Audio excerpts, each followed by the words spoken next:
Bonjour. Aujourd'hui, on va voir comment trouver l'aire totale d'un prisme rectangulaire. Il faut tout d'abord trouver l'aire des bases et l'additionner à l'aire latérale. Pour bien comprendre ceci, il faut voir le développement d'un prisme rectangulaire, donc voir comment ce prisme est devenu ce développement.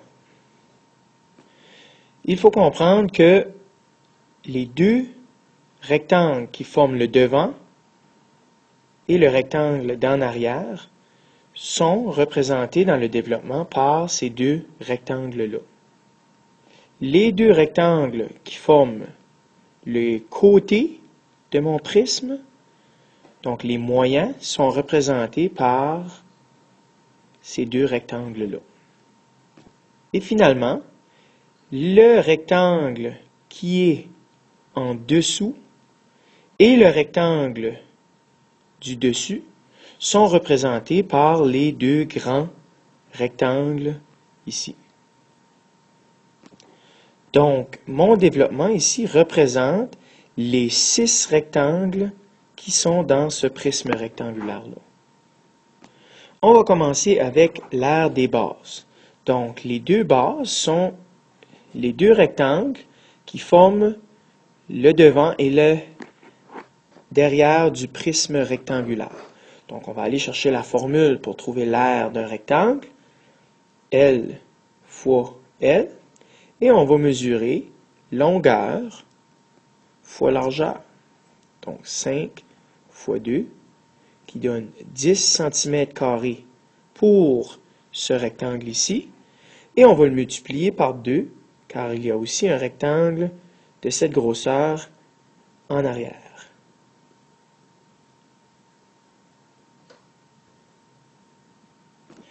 Ensuite, on va trouver l'aire latérale. L'aire latérale est formée des 4 rectangles qui font le tour du prisme. Donc, côté, côté, dessous et dessus. On va commencer avec le rectangle, les deux rectangles qui forment les côtés. Donc, pour trouver l'aire de ces rectangles-là, on fait encore L fois L. Donc, longueur fois largeur, qui donne 20 cm². Et il y a deux rectangles comme ça, donc on multiplie par 2.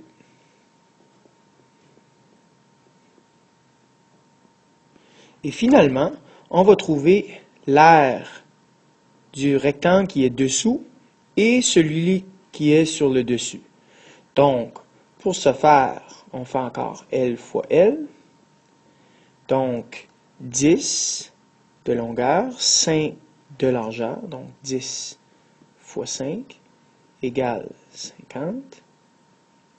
Et il y a deux rectangles, donc lui du dessous et lui du dessus, donc fois 2, qui donne 100 cm². Et il nous reste finalement à additionner l'aire de nos bases avec l'aire latérale, qui nous donne un total de 160 cm². Donc, je viens de trouver l'aire totale de mon prisme rectangulaire.